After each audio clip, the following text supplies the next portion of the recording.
Hey everyone, thanks for joining the Unknown Games podcast. This week the struggle is real, everyone. You can hear it in my voice. It's very real, and this is the long cast. Everybody, we're going into some deep issues about living in Japan, and we hope that you really enjoy it. These are some questions that we had from our listeners. So we hope that you enjoy this long form podcast. Now, if you need a break, take a break in the middle. Like I said, it's about an hour and 20 minutes. So you take that break. Take the break. All right. Thanks, as always, for all of your support. We can't do this without you, and we all love you so much. Also, shout outs to one of friends of the show for an awesome VR game called Monster Reapers VR. Go check it out on Steam. It's available for $10. Definitely, got to spread that love wherever you can, however you can, while you can. So everyone, thank you so much. Remember, you can follow us on Twitter and on Instagram at UGP_cast.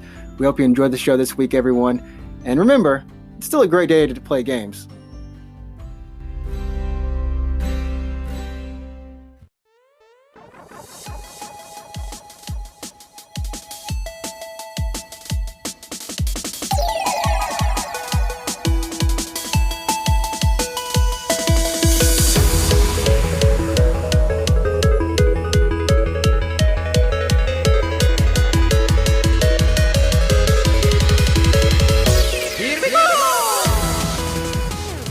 Hey everybody, what's up, and welcome to episode number 24 of the Unknown Games podcast. We are a show that we talk about Japanese games, and also our life in Japan, and sometimes McDonald's or Japanese fast food. And by we, as always, myself, Adrian, and my best friend in the world, Alex. Hey, what's up, Alex? I just got to give you the props, man. You always hold it down. Number one spot every week. What are you saying? I was just saying you're always here. Anyway, okay, we're gonna skip past that. Anything that could be inconfirmed or confirmed. I actually have no clue what I'm talking about, guys. Thanks for joining the show. Are you having a mental breakdown right now? The show is like constantly making me go, "What's happening in my life? What's happening?" But no, everyone, thanks for joining the show, and we're always glad to have you. Number one, because you are all so great. You're listening week in and week out. I mean, I can't even listen to my parents half the time. That has nothing to do with anything, but I'm just saying, you're dedicated. We love your dedication, and we love that you share the show to other people that you love too. So it's like love going around. This is going to be a strange show today. It sounds like you had a lot of coffee today. I had no coffee today. Alex, how's your day been going, though? It's pretty good. It's a Monday, so, coming off the weekend, everyone's kind of like, what's the word? Darui. How do you say that in English? Just kind of slow, I guess? Yeah, just kind of like slow and lethargic. Oh, wait, cathartic? Is that the word? Lethargic? You're thinking of lethargic. There we go. See, this is going to be one heck of a show, everyone. I don't even know. I'm not sure what's happening. Okay. It might have to do with the fact that you told me a certain thing is coming out today, but I can't say it now because, I mean, by the time that people listen to this, they already know. But I'm in the moment. I'm super excited. What do I need to talk about? We have to talk about games that we've been playing. We've also got some listener questions, some like super deep questions. Actually, I was like, whoa, I posted this thing and people were like, yo, here's a serious question. And I'm like, oh yeah, today's a great day, everyone. And then we got some news at the end. That sounded even better than I could even sound. That was amazing. I love those sound effects. I play that a lot, so I've been using that when I play Apex. I've just been spamming them when we win. I had a game actually right before this podcast where I used the L star and I finally understood the beauty of the L star. Yeah, for 3 games I understood the beauty of the L star. If you don't miss, the key is don't miss. If you don't miss, it's like really good. Don't miss. That thing downs people in 2. It's like, yo, Havoc? It's pretty good. Nah. Yeah. It's good. So we're going to move into the games we play. Everyone, remember, this is actually going to be probably a little bit longer, the show. Who knows? But just stay with us as always. And we're going to hop on into it with the games we play. I was expecting a sound effect. See, Alex has me like set up, waiting like, oh, I'm sorry. I thought you were, okay, well, let's do it then. Okay. Engage. Yeah, see, we're going to engage. So I've been playing... I've been getting my butt kicked in Nioh 2. the last chance demo that they put out for over the weekend. So Yeah. That's oh god, Japan only, right? Obviously, or was that also in no, other it territories? was other territories as well. I actually downloaded it from Okay. the North American PSN, but Oh, okay. I gotta say, like, I really enjoyed it. I have not played Nioh 1. The only Souls-like games I've ever played would be Sekiro and Bloodborne, Bloodborne. right? You didn't And play Dark Souls or anything? I know I've never played Dark Souls. I've played the start of Demon's Souls, which I really want to go back and play. I still have it on my PS3, so I mean, this demo was great. I enjoyed it. I honestly, the thing about Nioh that put me off the first time I played the alpha for Nioh 1 was just that, unlike Bloodborne or the kind of Souls games, the controls are, there's, like a Team Ninja game, they like to put a little bit more stuff in it. Like, it's, to me, it looks more complex on the surface than it actually is with the different stances. And you also have key pulsing. And then, there's just a lot of little minute mechanics that are also in there on top of what is already a hard game to play. You know what I mean? Mm-hmm. Mm-hmm. So I went in this time. Literally every enemy probably took me about 20 minutes or 15 minutes to kill, and then I would progress. And it was like every time I was learning to play the game, getting better and better. And like the training I had from Bloodborne really paid off. I mean, I was able to understand, like, it's okay for me to wait. It's okay for me to attack like crazy, then back out. I understand this so much better. And finally, I got to the last boss, and I died. I died. I died. I died. I died. I died. I died. Did you I have died. fun with it though? Like, do you like dying? And that was the crazy thing. I can honestly say I died to that boss 100 times. I never thought it was unfair to me. I was doing, counters, and I enjoyed it. Every time I went in, it was fun. I tried it with the, I think it's benevolent graves. So you could summon people, kind of other people's players' ghost to kind Mm-hmm. of help you in the quest. And that was fun. Even when I had them, I would get kind of a little bit too cocky. I got the boss down to pretty much the last little bit. And I started investing in my magic skills and just this. It's good. And what's crazy is I want to buy Nioh 2, but if I can't get past the demo boss, should I buy Nioh 2? Well, That's I my think it's the same question. thing as Bloodborne. Like, you'll probably suck at it for a bit, and once you get that click, once it falls into place, you'll probably just start to really enjoy it. Yeah. I mean, I was using I think it's called the Switch Glaive, which is kind of like a scythe and kind of, yeah, I mean, it's pretty much a scythe that folds up. But I was using that. I was using a pretty much a longsword for the most part. If you've done the longsword in Monster Hunter, same type of weapon. So I was honestly, I was having a lot of fun with the stances and switching and key pulsing, and when it would click in my head, I'm like, oh, my old man reflexes are catching up to the game finally. It was a lot of fun, and that's Mm. the best. I don't think I can say any more other than, definitely give it a try if you're into the kind of Souls or, Souls like games. Definitely give it a try, and you don't need any knowledge of the first game at Is it all. not connected at all? It's not connected that I know of. I mean, this is completely going into, they're both in the feudal period, but this is uh you're more set in trying to take down Nobunaga, if I remember, especially in this first part. So it's more in that area. I don't know where the first game is set, like if you're trying to take down Nobunaga or not, and if it's a continuation. But the yokai shift stuff that's in there too, so you can. It's a kind of a last resort if you feel like you're gonna die. Just get all your health You back and you go can insane. Okay. So how does the Yeah. yokai system work? Is it different yokais give you different abilities? I actually don't know how this works at all. So you have like a overall yokai guardian. So there's three different guardians. There's kind of like this wolf spirit, there's a bird spirit, and there's like a water spirit. And each of one of them have a little bit different abilities, but you don't really have to worry about that so much. The yokai abilities that you actually get are from the enemies that you face that are yokai. Once you defeat them, they have a chance to drop their soul core, and you can take that back to the shrine to be purified. Once you, or I guess attained or attuned, there we go, attuned. And that means that you'll be able to use that yokai's ability. You have a gauge, and I was using this one where, like, I don't know, it's kind of big monkey guy. He kind of pops out and throws a spear at somebody. and it'll take up half your gauge. But there's like little small ones, like little minions that won't take up that much of your gauge at all to use. So you can really equip up to 2 to your spirit, your guardian. There may be more, I'm not sure, but in terms of the demo, you can only equip up to 2 per spirit. And yeah, it's pretty simple, but it's fun to use. Now they do damage to the enemy or like a boss. They'll do it to a different gauge.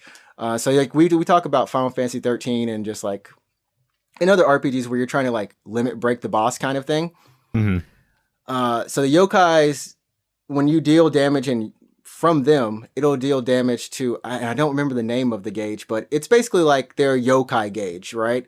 If you're dealing physical damage, it'll deal damage to the physical gauge. So you can actually balance both of those and try to break the boss both ways, right? Because that's interesting. Yeah. Yeah. So once you break them, you're going to get a lot of damage. But after that break, both gauges reset. So just be wary. But you can try to play it in 2 different ways. You can try to go for physical attacks. You can go for yokai attacks as a kind of mix in there.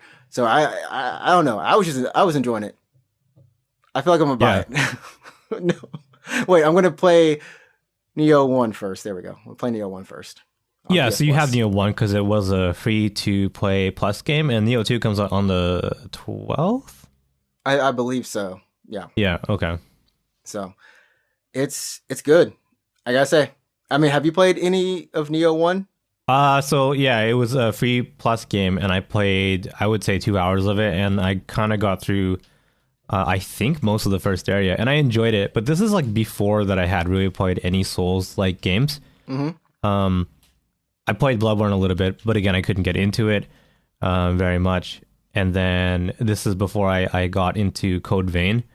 Oh, that's right. That's right. So I was kind of like, this is my first experience with a Soulsborne game. I'm like, oh, it's fine. Combat's good. I'm dying a bit, but that's okay. I don't mind it too much. But I didn't really get hooked on it. And then I just kind of like didn't play it again. Right. And I mean, like, I think what's really good about this kind of, the Souls-like series or the Souls games is that you really have to, in my opinion, you have to find a starting point. And for me, my starting point was actually Sekiro. Like, it's not as difficult. The AI isn't smart at all. They're just there.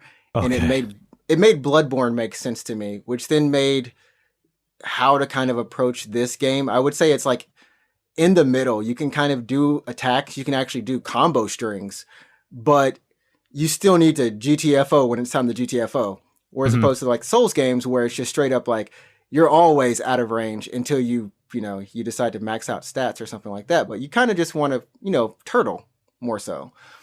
But yeah, I got to say, I've had fun with it. And I'm probably going to buy the game eventually. Like I said, going to play the first one. And then I've been streaming Transistor. So I've just been playing games with swords in them for like weeks. Oh, yeah. Are you almost done Transistor or what? I'm almost done. I'm pretty sure I'm at least, what is it, like maybe 3/4 of the way through. So not that much left. I could even be on the last boss fight for all I know. But I've been enjoying that too. It's been good. Yeah, that's good. I don't think those games are too long. So you should be done it probably within the week, I think. Oh, yeah, definitely. I feel like I only have like maybe 3 hours left or less.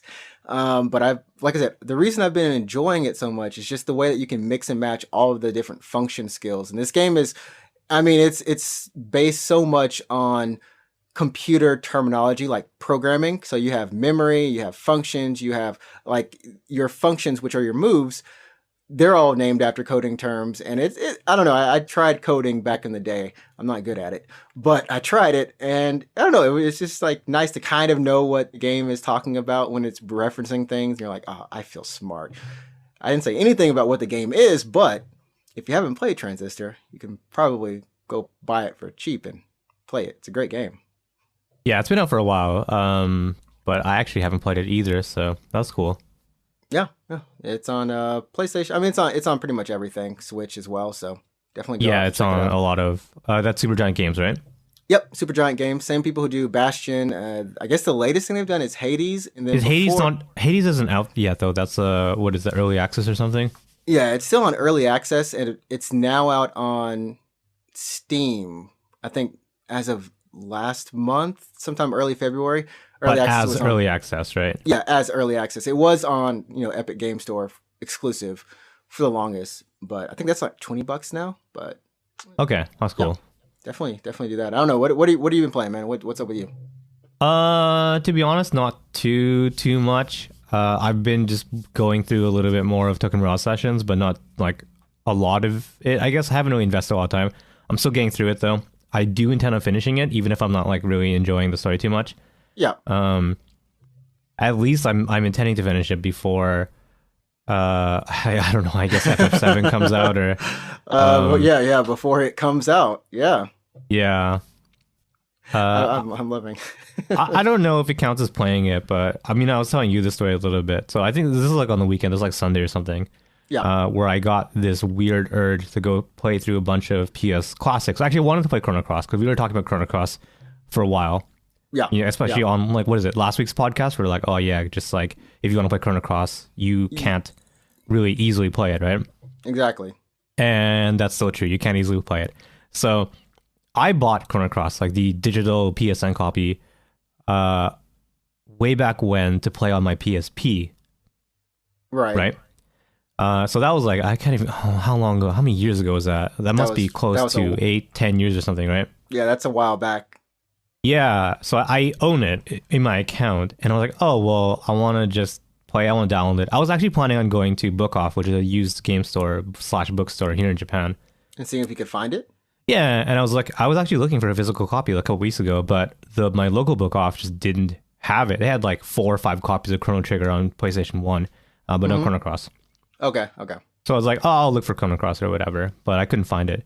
And then I was like, well, maybe it's easier for me to just play on a modern system because I have a PlayStation TV, right?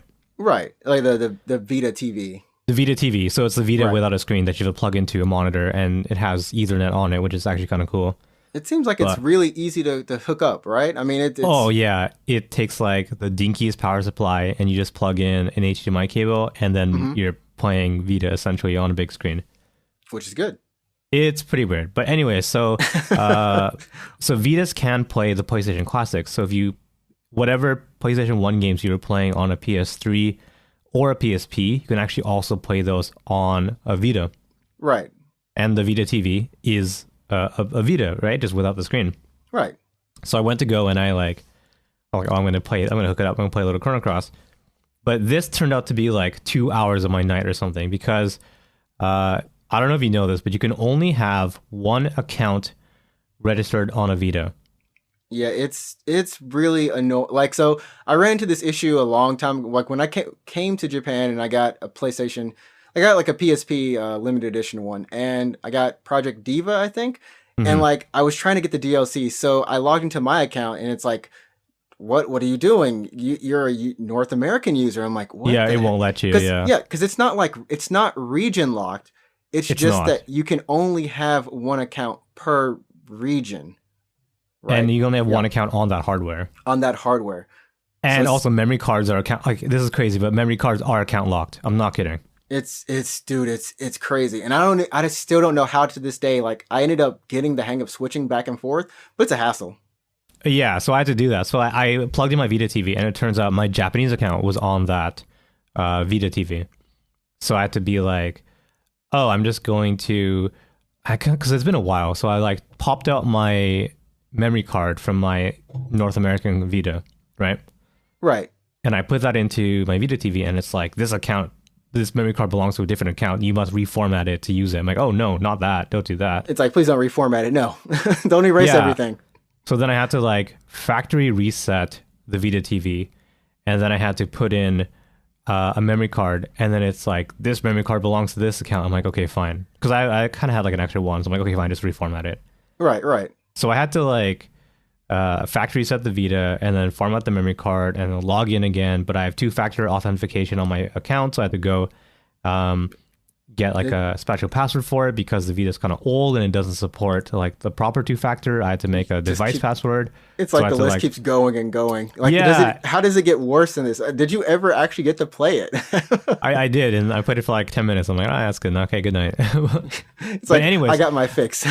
Okay, well, the story like doesn't end there. It gets worse. So I finally log into my North American account on my Vita TV. And unlike the PS4, where you can just go to your library essentially and look at all the games that are in your account that are that are playable on that device, you have to go to like the store essentially, like the store app. Okay. And there's no way to just see like purchase. There's no like purchase list. Kind of, there is. It's called a download list. It's a download list, yeah. Right. So you go to the download list, and I have several problems with this list. So first off, it's in reverse chronological order. So the newest things are at the top, right? It's really bad. I bought Chrono Cross, like 10 years ago, so that'd be way at the bottom of the list. Yeah. Secondly, it doesn't just show things that are playable on a Vita. It's literally everything that I've bought in my account. It's everything you've downloaded, any subscriptions, any demos, any betas. It's all the entire thing there. Yeah. Across all your systems of PlayStation family. And then, so I'm scrolling down this huge ass list, and then I'm like, oh, Xenogears, I want that. So I hit download. Just download it. I hit download on Xenogears. It says like, oh, downloading, no problem. And then here's the thing: it kicks you back to the top of the list. So I have to scroll down all the way again and be like, oh, Suikoden, I want to get that. And then it's like, boom, all the way to the top of the list. Yeah. Rinse and repeat 20 times. Yeah, so I did that. Oh, I did that until I was like, hey, you know what? No more games. I'm tired of this. But at the end of it, I got Suikoden 1 and 2, Xenogears, Chrono Cross, Legend of Mana. Okay. And Wild Arms 2. Okay. I mean, it's all good games. I mean, those are all pretty classic games. And FF Tactics. And FF Tactics. Well, you got the War of the Lions version, if I remember saying. I did, yeah, which is actually a PSP, which is a PSP game. I was going to be like, do you want my copy? It's just like, it's not digital, but I mean, it's the actual physical software. But that was my night. It's crazy. Like, and I don't think a lot of people have been to that menu. I sometimes go back to that menu every once in a while just to see what I've downloaded. And I don't know if you can actually, I know you can actually access it on your computer, like if, from PlayStation.com or whatever. Yeah. PlayStation. But it's stupid. Like it's everything from like 2013 or whenever. No, 2007. It's everything I have since 2007. Like yeah. What? So I was scrolling down to get the Chrono Cross because that's one of the early things that I bought, right? Yeah. I had to go through like Rock Band DLC. Which isn't, there's so much Rock Band DLC. I know, and I was like, Rock Band DLC. I was like, holy crap, like Rock Band DLC? Like I was still like, wait, is that company is Harmonix even around anymore still? I don't think so. Did EA kill them? Did EA devour them? I thought about this today when playing Apex. I was like, wait a minute, Apex is doing great. Wait a minute, BioWare was doing great. Oh shit, no, Apex, don't die on me in 4 more years. No, I mean, just as a weird Respawn don't die. As a weird tangent, I think a lot of Titanfall fans are already saying that EA killed them because Respawn used to be independent, right? And they made Titanfall, and then EA actually like bought them, so they became EA. And then after they got purchased, then they made Apex. So that's like, oh, this is the end of Respawn. This is the Apex. I mean, it's happened with I forgot what they were called. The studio that did Dead Space as well. I don't know. Oh man, they're escaping my mind. But anyways, that's but EA killed them. Yeah, EA destroys as they assimilate everything under the FIFA branch. Yeah, FIFA making that bank. It's kind of like how the Fox engine, which was made for like Metal Gear Solid, is now being used for like winning 11 games. Like Konami's like, thank you, Koji. Thank you so much. We didn't have much else left, but you gave us the Fox engine. Yeah, the Fox engine. You gave us a Fox. It's like this engine was made for Metal Gear Solid, and now we're putting it to good use for soccer games. Hey man, you got to keep that soccer. Best sport in the world. I mean, by majority of people who play the sport. Yeah. Anyway, so that's what I've been doing. I don't know if that counts as playing games, but that's kind of what I did on the weekend. You and played I intend on playing those games. But there's something that so this is what got me a little bit crazy before the podcast, and then I guess it just flubbed my intro all over the place because you were just like, I ready to do the show? Yep. All right, cool. Did you know that you play FF7? What? Yeah. Did you play FF7? Yeah. So What are you talking about? The demo dropped like today. Surprise demo. Surprise Sony. Like, seriously, Nioh 2 beta ends at 6 p.m. here in Japan. 6 p.m. Japan, the Final Fantasy 7 demo. What? What? I don't know if it was exactly 6 p.m., but I think I was on like Twitter or something. And then people were like talking about downloading the demo. Like, what are you talking about downloading the demo? Right? Then, it's like this. Yeah. And then I saw like the tweet from PlayStation, and I was like, oh my God. Dude, the tweet just says the Final Fantasy VII Remake demo is out now on PS4. And then you can go like full details on what to expect when storming Mako Reactor Part 1 from our blog. Like, who's going to go to your blog? Just going to download it. I don't want to go to your blog. I just want to. So I know you haven't played it yet, but I've already played a little bit of it. It's good. It's like that's all good. That I can say. Yeah. Should I save myself? For the full game? For the full game? Or should I just play the demo? Just play the demo, man. I love how it's like, should I play the demo of the game that I played X amount of years ago? Oh, it's good. So I'm like doing the first couple bits of it, like the combat tutorial. And I'm just like, so my first impression is that I'm like, I like how they've reinvented this game. Like, it's still the bombing mission. Right. But the fact that now it's an action RPG, they have to retool kind of the experience. You know what I mean? And so I am kind of curious, and I know we did talk about this a little bit, but is it kind of similar to kind of FF15 or Crisis Core in a little bit? Yep. Okay. So square is your attack. So you can just mash that button and you'll just be attacking. And then you'll build meter for... Yeah, and then you'll build meter. And then once you have meter built, then you can use abilities, you can use spells. Okay. So it's not like you can just kind of spam your magic, I guess. You have to earn it, essentially. You have to earn the MP. So the MP, it's almost all in one gauge? Because I can't remember. It's like an ATB gauge, yeah. Okay, it's an ATB gauge. So, which is, I mean, like if you've looked at a lot of Final Fantasy games, that's the direction they're pretty much in at the moment. Yeah, and then you have a guard button and you have a dodge roll, actually, which is crazy. To think that like FF7 has a dodge roll. That doesn't cost you AP like in Crisis Core. Oh, yeah. Gosh. I just want to roll out the way. AP, which isn't bad. That's it's good. You should check it out. Definitely play through it. I think this is the same demo from TGS. Like, it might be the same thing. Which is the same demo from E3, which is the same demo from... It's the same demo. I'm pretty sure they only have one demo that they continue to, like, polish up a little bit, and then also maybe... add a couple things to here and there, but it's not like there's been like multiple demos of this game. Yeah, to my knowledge. You know what's crazy? I don't know if you remember this, but do you remember when FF13 was being made? And you could, if you bought FF7 Advent Children, like the special edition, it came with a demo, right? Right. If you compare like that demo to like the final product, it's weird. It's different. That demo was really linear too, wasn't it? Yeah. I remember like you just walk down it wasn't even a corridor. I don't remember that. It's like the bridge, and then you fight that machine, that scorpion machine thing, kind of like, I guess, FF7, dude, but yeah. No, but what's crazy is like that game, I remember when that was being streamed, and this is so early that I was watching on Justin.tv. Okay. Before it became Twitch. Before it became Twitch, and like who would have known that would have happened? But I mean, it's insane, honestly, that we're almost a month away.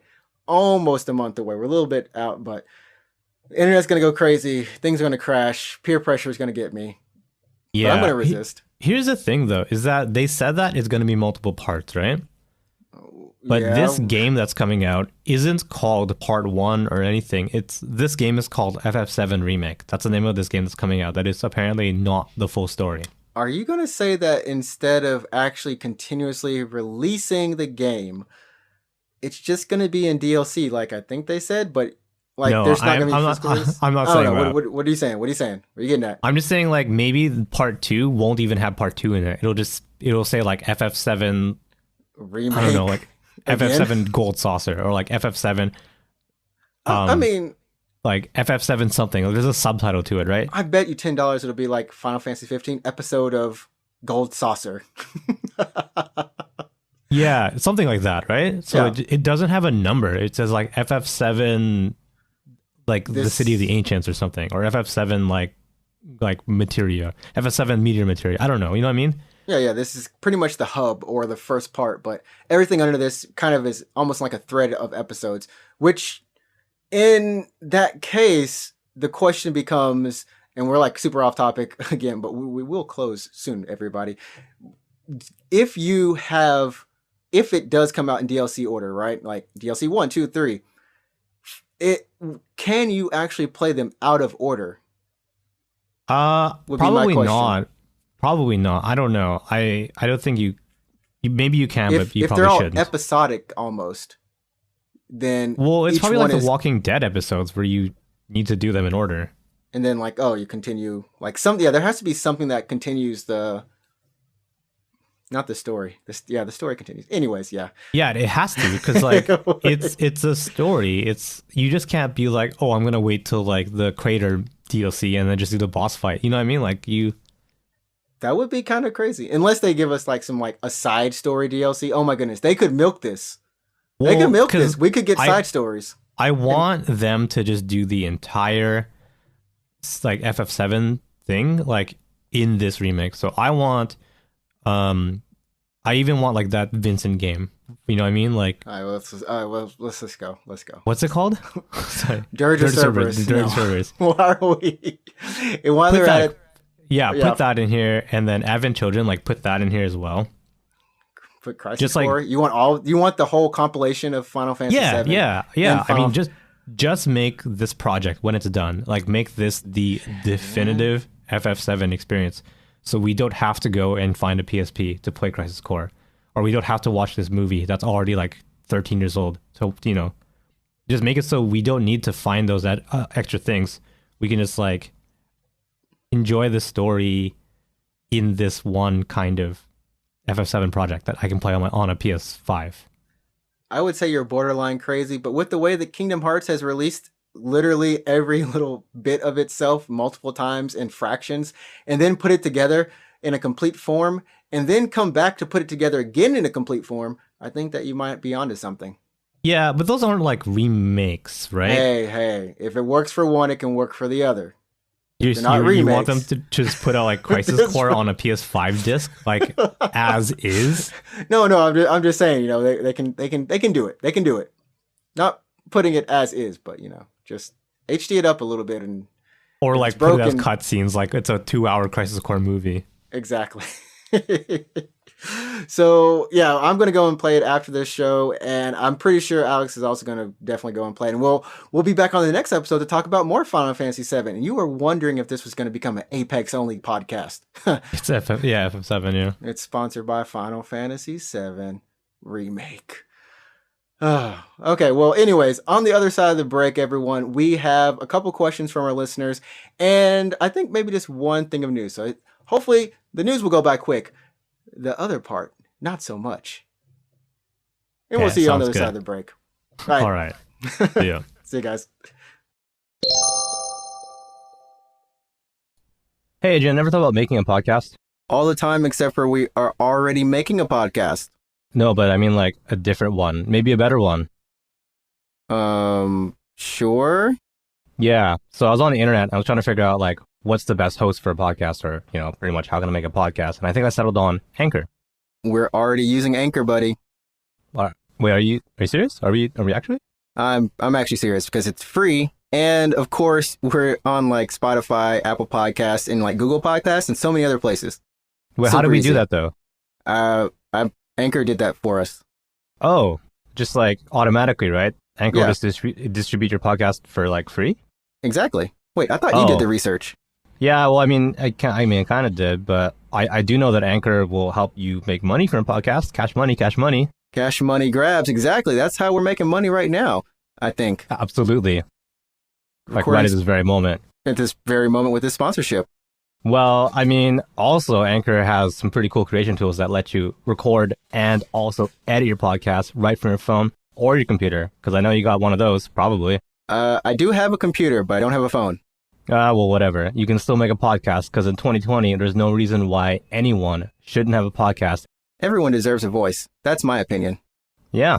Well, Anchor is just everything you need to make a podcast, but just all in one place. You can download the free Anchor app or go to anchor.fm to get started.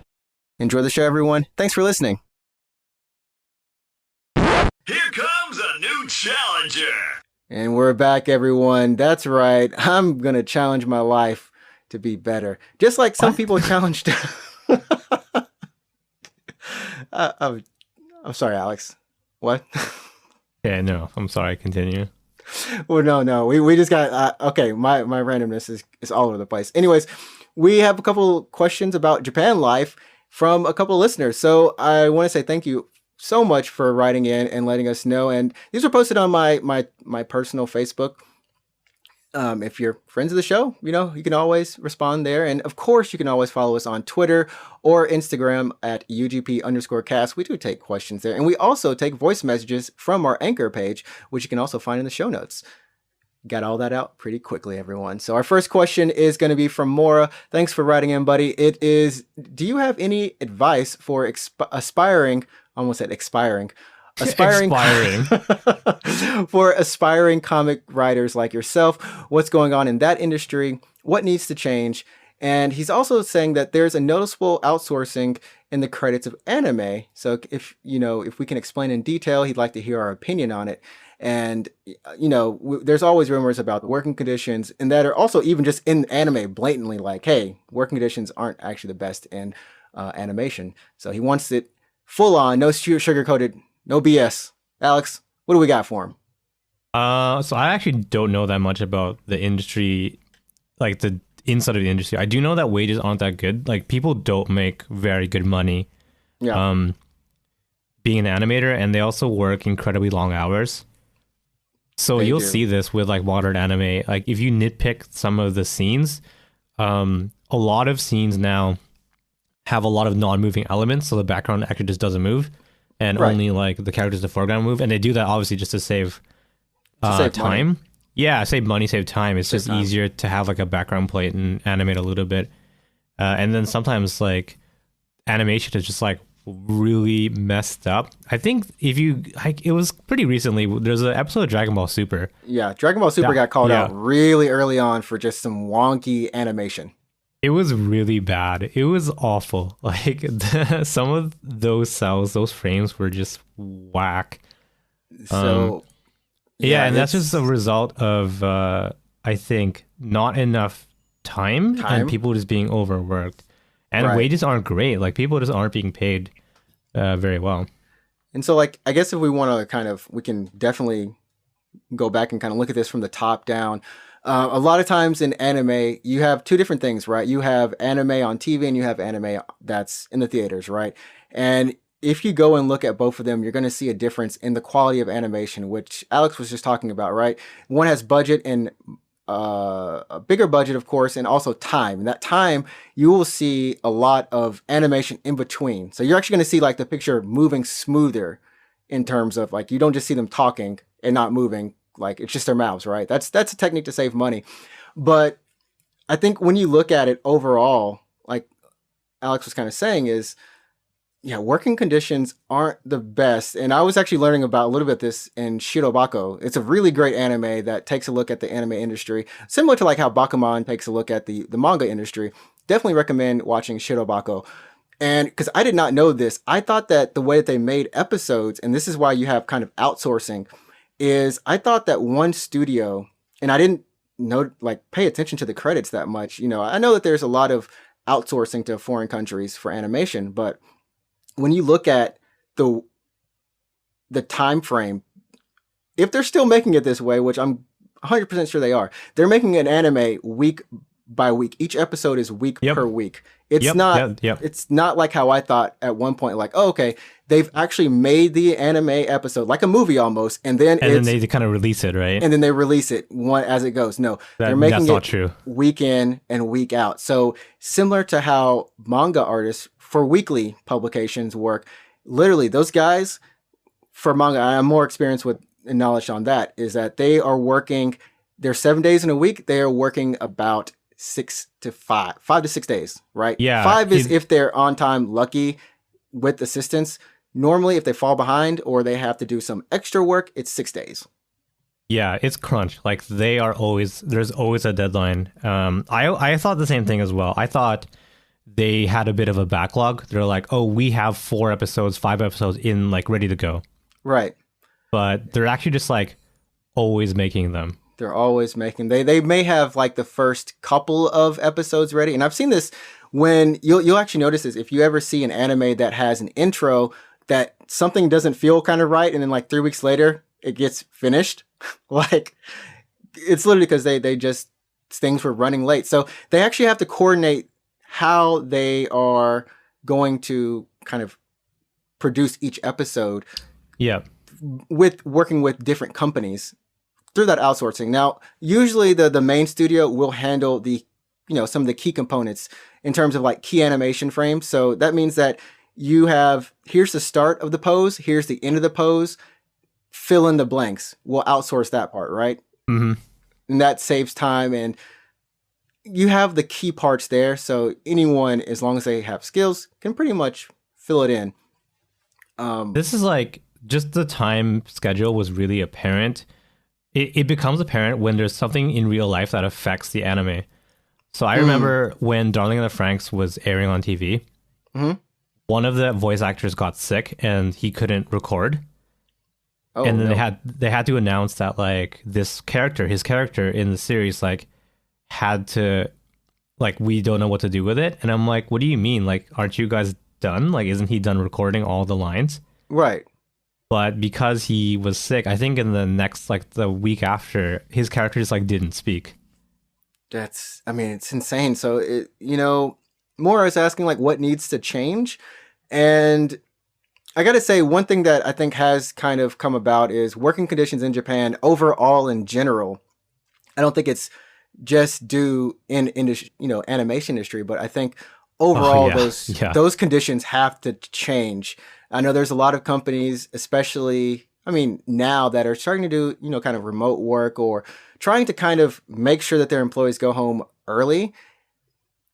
Sorry, not early, on time. On time. There we go. Yeah. On time. On time. Yeah. On time. And there is a kind of, not system, but I've heard, experienced Japanese workers when they're looking for jobs, and this, young to even people in their 40s, when they're looking for a job, they know that there's going to be overtime. It's kind of accepted. The difference is how much overtime are you willing to tolerate? Because companies will actually tell you either on the resume, or not resume, but on like the application form, or they'll tell you during the interview, like, you have 40 hours of overtime.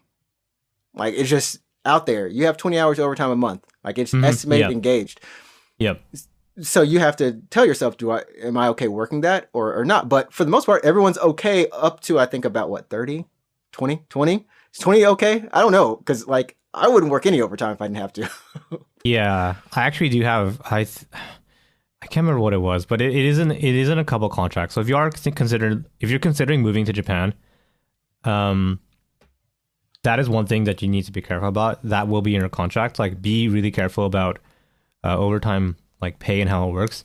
In every job interview that I've ever done in Japan, I've always asked about overtime. I've always asked about how much are you expected to do? Is it paid?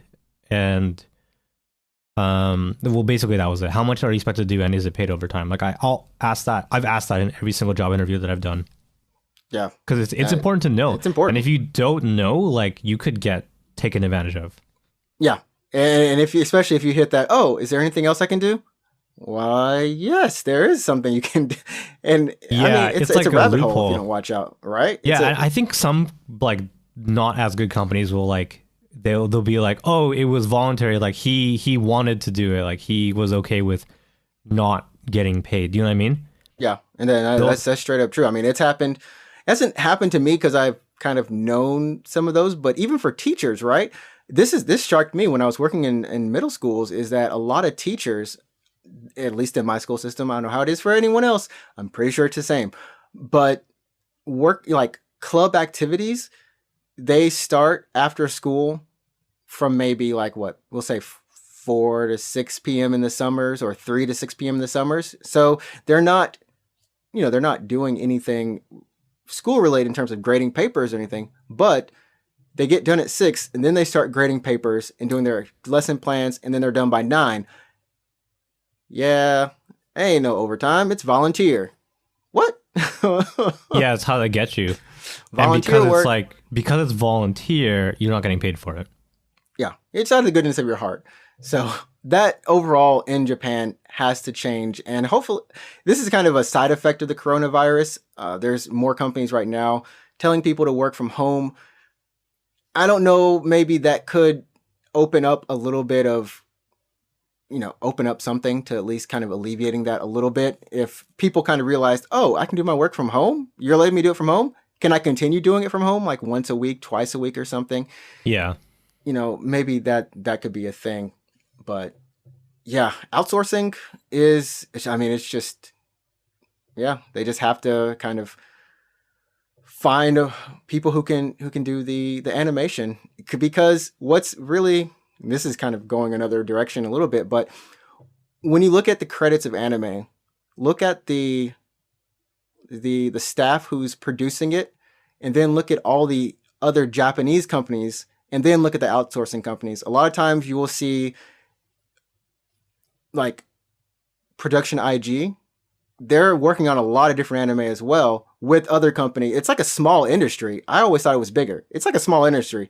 So you'll have like 3 well-known companies all working on an anime, and then the outsourcing companies in like maybe Korea or Vietnam. Like it's, wow. I'm like, okay, that's just how much they have to do. I mean, hopefully CG can help with that a little bit. CG animation can take a little bit of time off of animating, but I don't know. I'm not an expert in that. And this subject can go on forever. Alex is like, it could go on forever. Especially like in terms of any advice for aspiring comic writers. If you want to say in Japan, I will say one thing, and that is just continue to write, continue to, if you can draw, learn to draw, try to put yourself in the shoes of like cinematography, just learning about as much stuff as you can, and then just submit your work. Submit it to any major publishers, submit it to minor publishers online. The key is just to continue submitting it. And what makes a manga, what makes a comic, is the person who's writing it or drawing it, or in some cases that's the same person, like in the case of manga, and the editor that they're working with. That's where you get that kind of team up, right? When you find the right person that can help you and you can help them, and it kind of just synergizes and you're working together, that's when a lot of the stories become a lot better in terms of flowing. And also just like, hey, someone who's not just like, you're always in your work, but this person who's helping you isn't in your work. They're kind of looking at it from the outside perspective. Is this actually funny, or do you just think it's funny? So try to get as much experience in life and use that in your writing. That's, I think, the number 1 and number 2. Submit and use your experiences. Whew. I mean, I don't do anything creative, so I can't. I have nothing to chime in with. We do this podcast, and that, yeah. I mean, that in and of itself is like day in and day out. But week after week, we finish a show and we ask ourselves, like, how can we make it better? Like even in the ways that you've, kind of set up the soundboard with the sound effects. Like, how can we make it more entertaining for the people who are listening to us, and how can we include them more? Not just to get more listeners, but how can we entertain the ones who are, people who are just spending their time? And that's the thing. Entertainment is spending your time, and in some cases your money, and both of those are precious. So yeah, you know what it's like. That grind to get better. Shonen anime style. Yeah. Oh, gosh.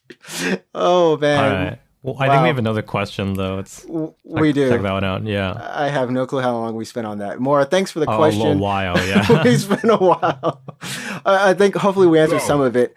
But the next one is coming from Stephanie, and she is asking a really nice question. I think we answered it a little bit before in another episode, but is it difficult to transition from being in the United States to Japan, or like a foreign country to Japan? And how long does it take to get used to stuff like time zones or currency, just learning to go around, food, etc.?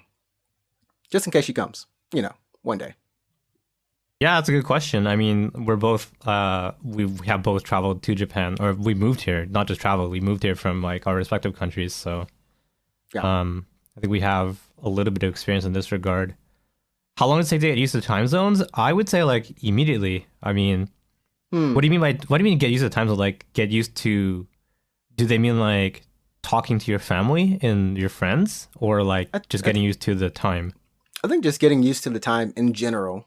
I would say, however long it takes you to get over your jet lag. So you land in Japan and you just like sleep for maybe 2-3 days and you're like, okay, this is my life now. Yeah. I mean, I think for me, coming from the US, and I know for Alex coming from Canada, it's pretty much like you get here and I think it kind of fixes itself in about a week at least. Like you'll wake up usually at 5 a.m. Oh my God. Yeah. You'll go to sleep and you'll just wake up for no reason at 5 a.m. or 6 a.m. You just wake up early and you're like, oh my God, I'm like a early riser now. Look at me go. I'm so productive. And then like a week later, you're like, all right, no. Yeah. And then you're back to normal. It's back to normal. The opposite is kind of a different story, but we'll save ourselves on the opposites.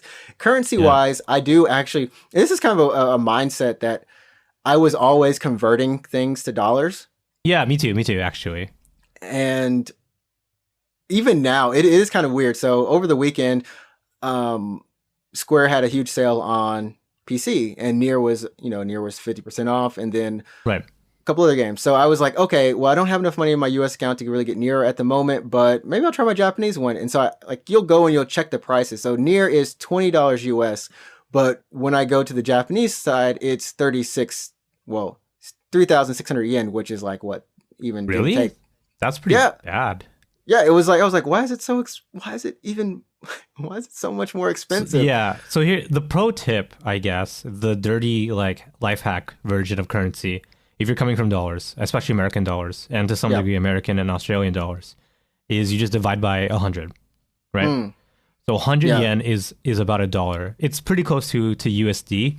Right. If it's Australian or Canadian, you have to add like, let's say it's like 1.2 or something like that. Right. But that's the really easy way to conceptualize how much something is. So if it's like 5,000 yen, you're like, it's like $55, something like that, right? Yeah. It's just a little bit.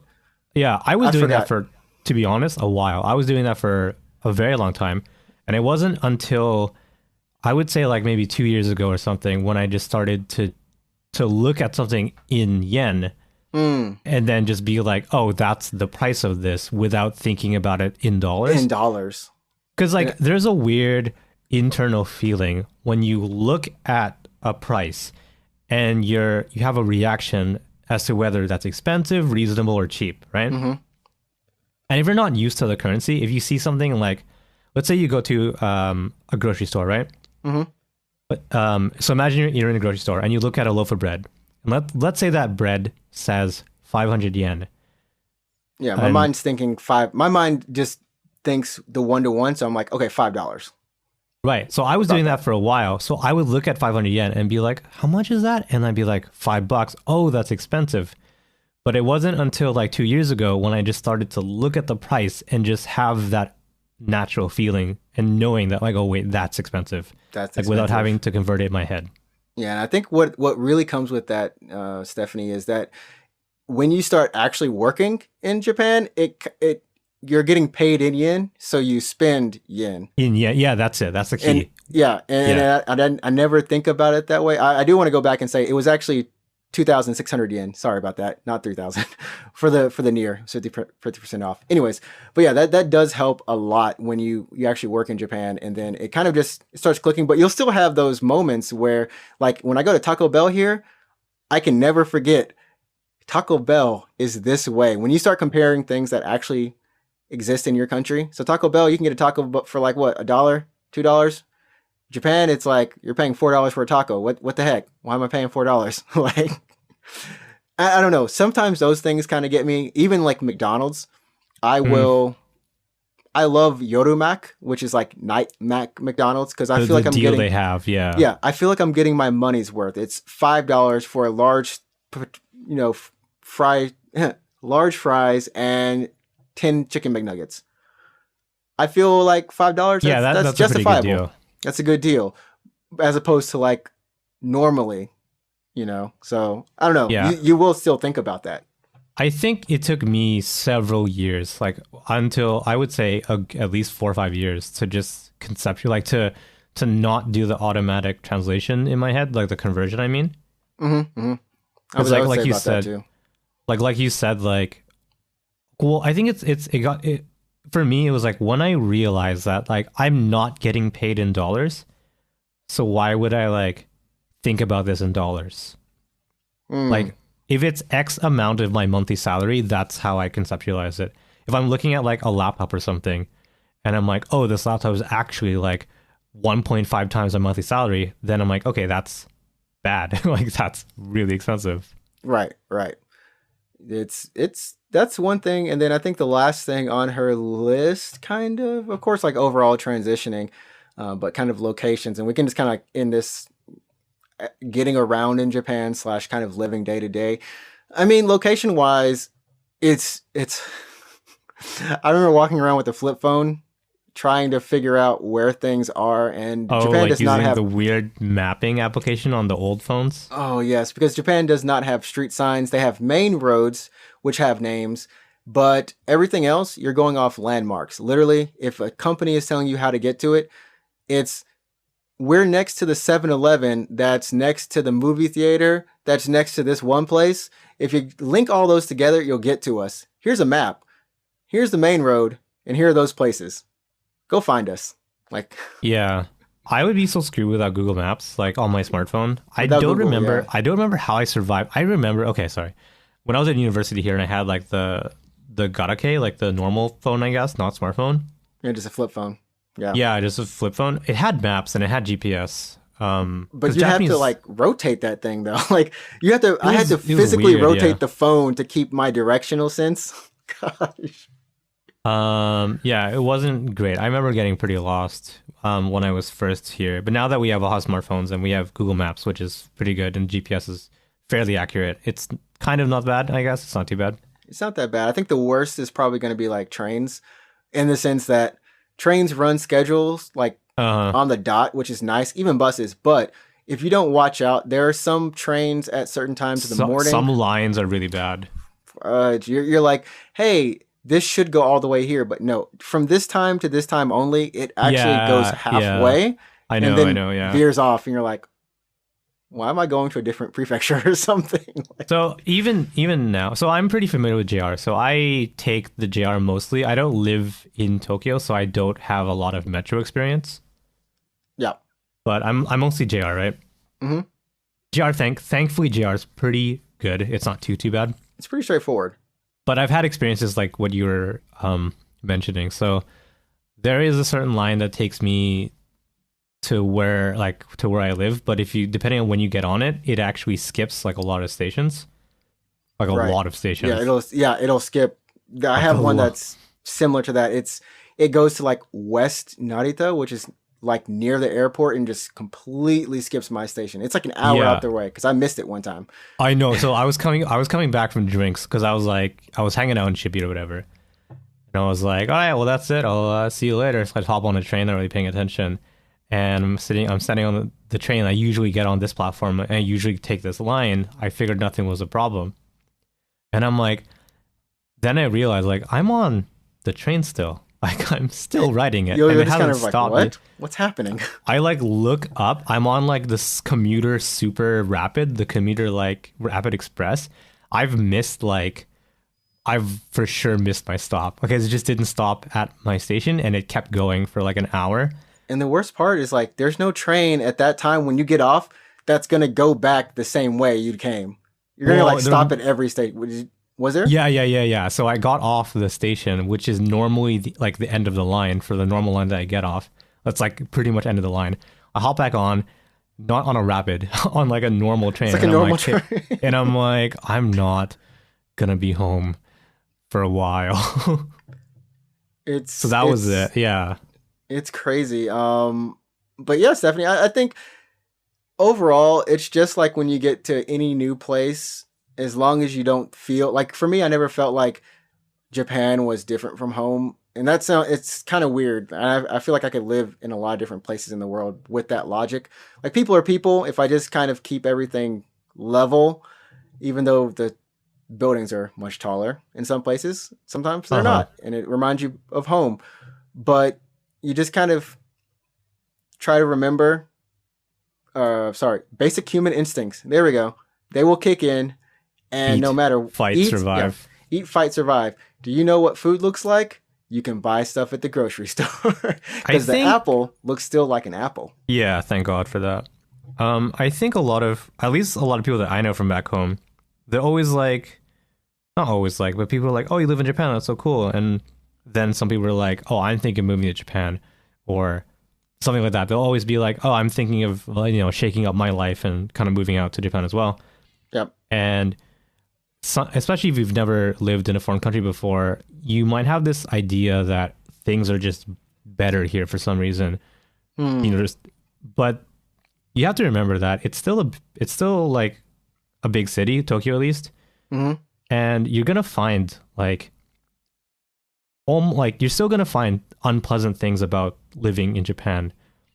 There'll be some systems that don't make sense. There'll be assholes on the train in the city. There'll be there's crime, there's murder. You know what I mean? There is, yeah. It's less than some other countries. Well, yeah, there is. Yeah, but it does exist. Don't think your bike is not going to get stolen. Still put a lock on it. Yeah, bike crime is number one theft here. Yeah, well, thank God in Japan it's petty crime at least. But there is actual crime. There's there's murders and stuff. But and there's scams. People might try to take advantage of you. They might try to take your money and stuff. So yep. It's and as an adult in Japan, I pay taxes and there's everything that sucks about being an adult. It still sucks here. It's still here. Yeah. And you still have, and I think a lot of us being foreigners in Japan, we all have a similar story in terms of really when you are even getting your phone, right? Oh my God, yeah. I make sure I asked 4 different times, especially if you don't know Japanese that well. Make sure you know what you're getting. Make sure you know what you're paying. Ask as many times as you need to until you understand. Give them to write it, whatever you have to do, because it will sound like, oh, this is good, right? Or this, I don't understand it, so I'll just say okay. Yeah, that's scary. That's the scariest thing. Don't do that. I've actually done that sometimes. When I first came, I'd be like, hi. You just say yes to everything, yes. right? And then at one point I was like, what did I say yes to? I didn't even know. The scariest thing where, for phone contracts or other contracts, just anything in general like that, especially if it involves money.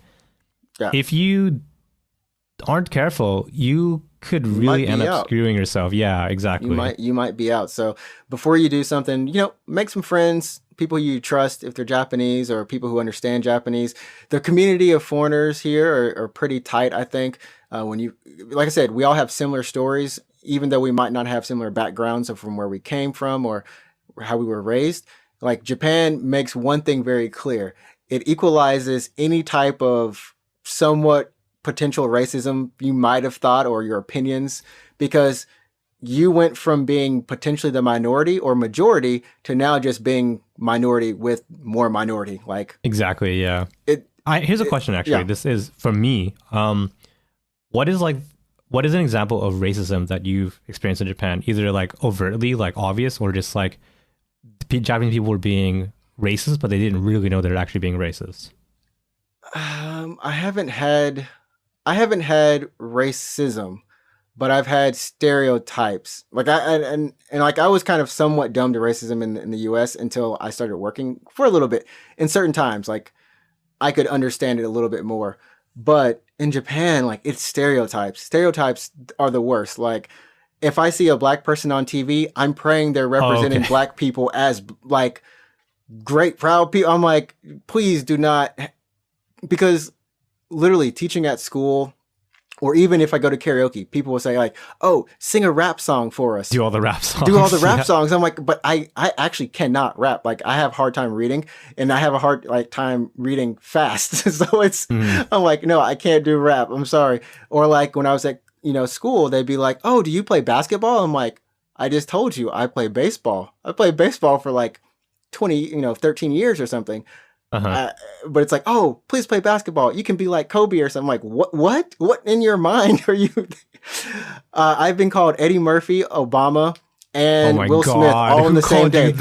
All in the same day. It was like, oh, you remind me of Obama. And then someone's like, oh, you look like Will Smith. And then like someone's like, oh, you remind me of Eddie Murphy. I'm like, oh my God. There was a girl who was like, oh, bless her heart. And it's never unintentional. All these are from kids, but it was never unintentional. It was unintentional, but she was just like, I remember one year she was just like, she didn't talk to me that much. And I was like, okay, have a nice day or whatever. And the next year, like in the summer, she was just like always looking at me. And I'm like, why are you looking? Like, what's that? And her friends are like, dude, she likes you. She has a crush on you. I'm like, what? What? So then like I'm walking around in class, right? And I'm checking notebooks and stuff. And then I realized something. And this was the funniest thing. I walk up and I see her notebook and she's scribbling Ja Rule. I don't know if you know Rule. The rapper. I know, yes. I know Ja Rule, yeah. Somewhere in the time that I left and then that summer, she had discovered Ja Rule. And I was the closest thing to Ja Rule that she was going to. That's funny, man. Anyways, yeah, those are my innocent stories. So I don't know, how about you? Okay. Well, like actual racism. Either racism or discrimination, either intentional or unintentionally. I have been like asked to show my ID just walking out of the station just for no reason.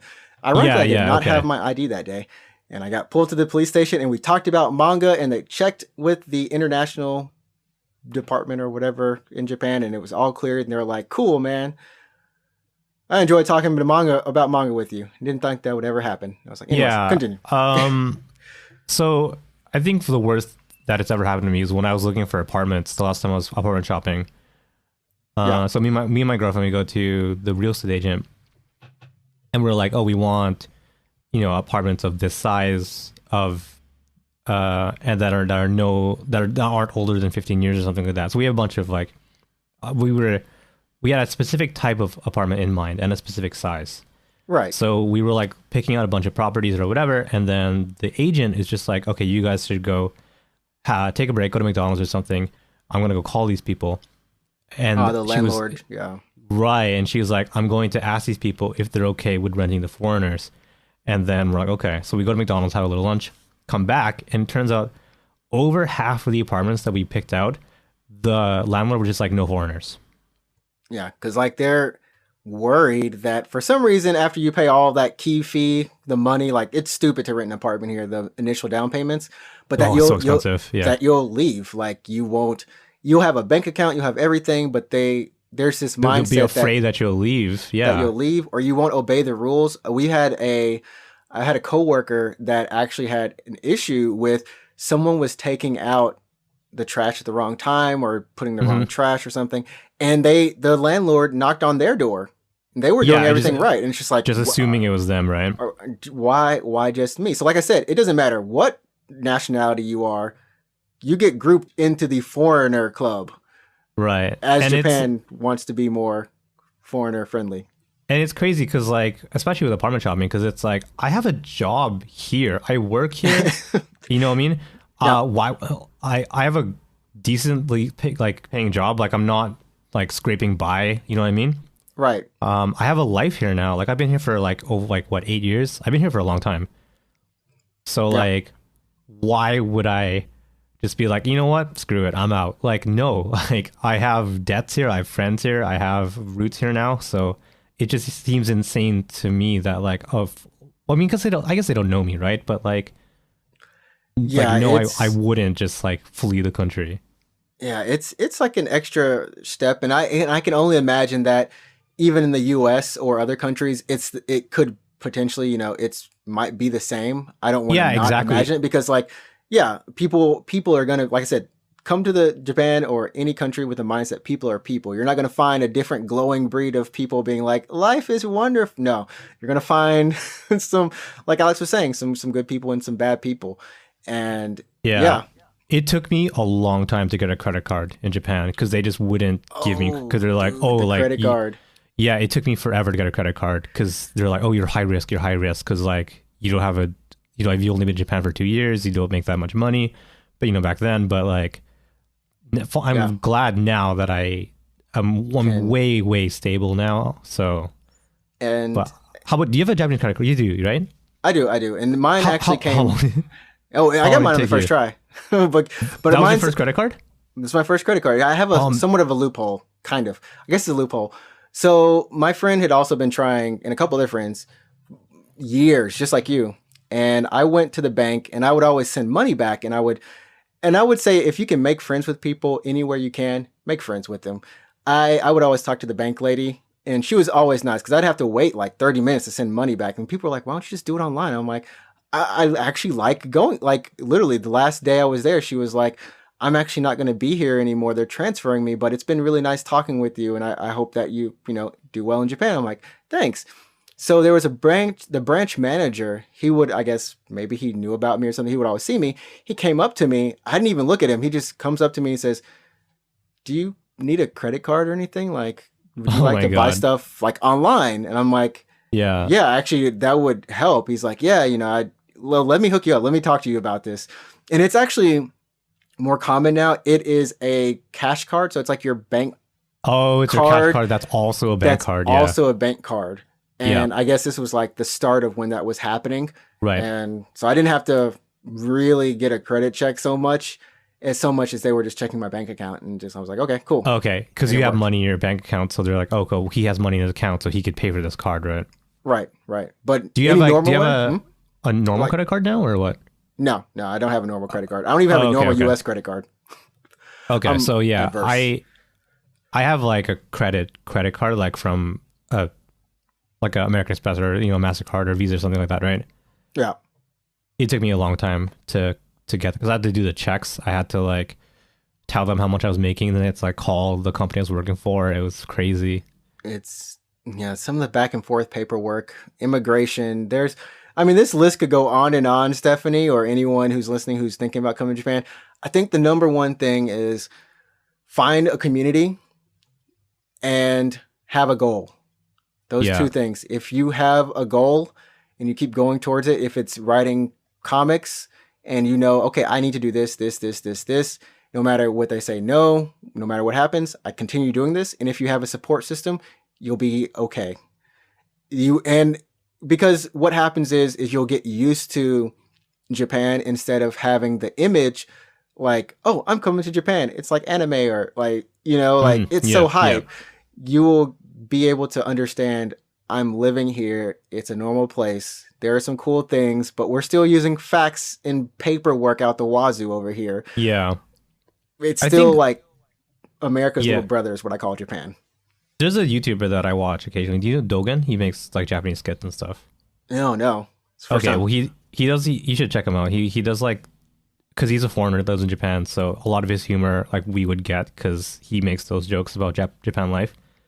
But he has like one video. It came out like, I think he put up like a year ago or something, and it's just like, as a foreigner, people often ask me, why did you come to Japan? And you've heard it all the time, and no doubt I've heard it all the time. As a foreigner, you get asked that, right? Why did you come to Japan? Yes. Right. And then in this video, it's kind of serious actually. In this video, he talks about how I could have talked about how I was really into anime, or I could have told them that I really like martial arts, or that I like J-pop or Ringo or whatever, right? Right. And then at the end of the video, he says like, I could have said all of that, but what I actually normally just say is I look at them and I say, I don't know why I came to Japan, but I'm glad that I did. And I think that's how a lot of us feel.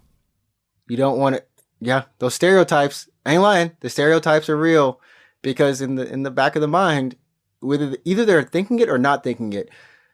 Oh, you must like anime. You must like games and manga. And you don't want to say it because you do, but you also like more than that, or maybe you came to study Japanese and like get a better grasp of the language, but that just happened to be the link. Because remember, oh man, this is such a dude, we're on like a the rabbit hole here.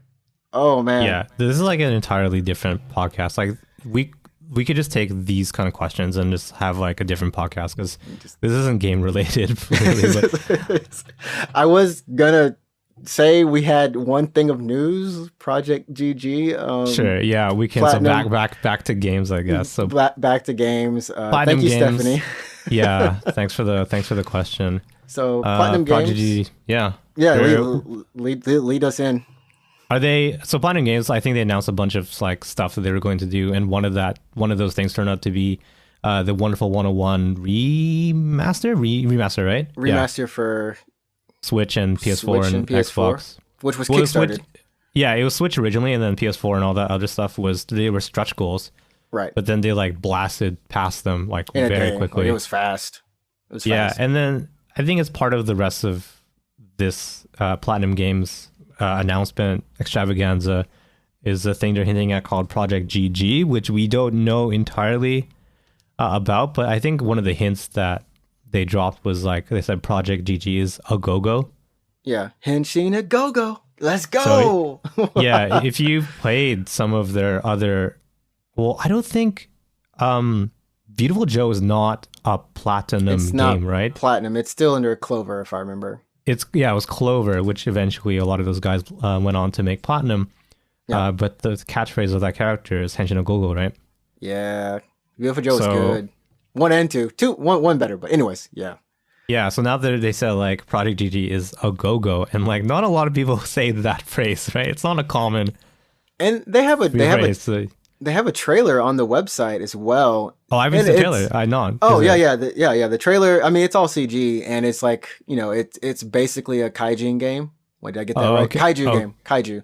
So big monsters and kind of like the Ultraman kind of character growing big and kind of fighting them. And it actually says it's either in the trailer or on the website, but this is the last in the superhero trilogy from Hideki Kamiya, which of course is directing for Beautiful Joe 1 and 2, right? And 101. I believe he's also on 101. I'm not sure. Oh yeah, well, I'm not sure if that is it in that series, like because I know Wonderful 101 is superhero, but good question.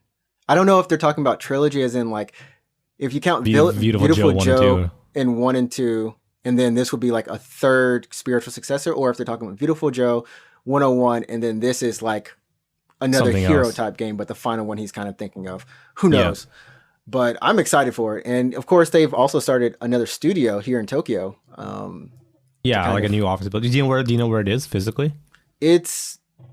Let me go onto the internet and find out. Yeah, I believe it's. I want to say it's like. I feel like it's gonna be Shibuya, not Shibuya, but Shinjuku. I just have a feeling. Yeah, a lot of game studios are in Shinjuku. Who's in Shinjuku? Square Enix, Capcom. Square, Capcom. Konami is. I don't know if Marvelous is still there. Was it Marvelous that I went to one of them? But yeah, Roppongi has Capcom. Pokemon Company. Konami. Yeah. Pokemon Company. Riot Games is in the big tower as well. What else is over there? There's got to be one more in that area, but it's pretty big. I'll find it maybe. I don't want to make too many clicky noises with my mousy mouse. But yeah, okay, that's fine. But, it's in Tokyo somewhere. It's in Tokyo somewhere. Maybe one day we'll walk to it, film outside, and say, "Hey, we're in front of Platinum Games office." Yeah, and then security will come and kick us out. Yeah, they'll be like, "Oh God, I have another story, but I'm not going to tell you that. I have a whole list of game companies that I visited and knocked on the door of." And you got kicked out of? No. Some crazy things happened. That's funny. But yeah, so can save that. Yeah, I'm going to save that. I am going to leave as much of all of this in the kind of the Japan life and kind of questions. It's a kind of long show, everyone, and I'm going to probably put something at the beginning of the show to kind of say that. But wow, I'm going to call this the end of the show because we have gone. We've gone over. We've gone. Yeah, I've had a feeling those questions would take a while. They were some deep. Like I said, there were some deep questions. But before we do go, I do want to give a shout out to one of my friends, Yahya. He is working on a VR game, and it's actually out on early access on Steam. It's called Monster Reapers VR, and right now it's only VR, but they are making a non-VR version of it. And it's just a fun game where you can go around, killing monsters, using spells, different environments. Like I said, he's a listener of the show, so I do want to give a shout out and huge thanks for his support as well. And I'll put a link in the show notes for that too. The coronavirus, if you are coming to Tokyo, a lot of stuff is shutting down for half of March or all of March. The Final Fantasy VII Skytree thing, that's shutting down. Yeah, that sucks. I can't go. I was like, yeah, you're like, oh, I should go. You never got to go, but yeah. I never got to go. It's gonna at least just play the demo, yeah. Yeah, it'll potentially reopen after the 15th. GDC, Game Developers Conference, also, of course, postponed indefinitely right now. There's no date when it's coming back. Sony, Oculus, EA, PlayStation. I mean, like, a lot of places just kind of decided not to come just due to the virus. So everyone stay safe and make sure you wash your hands. Number one thing. You can always check us out. We do stream. I stream on Wednesdays and Fridays here in Japan, 9 p.m. to 12 a.m. You can find me at Ninja Tricks on Twitch, NinjaTrix, and that's part of UGP streams. So we hope that you'll come and join that. And as always, you can follow us on Twitter and Instagram at UGP_cast. And if you're looking on YouTube to see a couple food reviews, you can find us at Unknown Games Podcast. I think I got everything done other than go play the Final Fantasy VII demo. Alex, you got anything? Go play the demo. Go play Chrono Cross. Go. Oh, we don't have the song anymore. Oh, well, yeah. Go play Chrono Cross anyways. Yeah. Go play Chrono Cross anyways. Enjoy what you do. Remember, you set the tone. Go play some games and enjoy life, everyone. Thanks for listening, and we'll see you again next week for episode number 25. Until then, enjoy the exit music. And yare! Just do it. All right. Peace. Peace.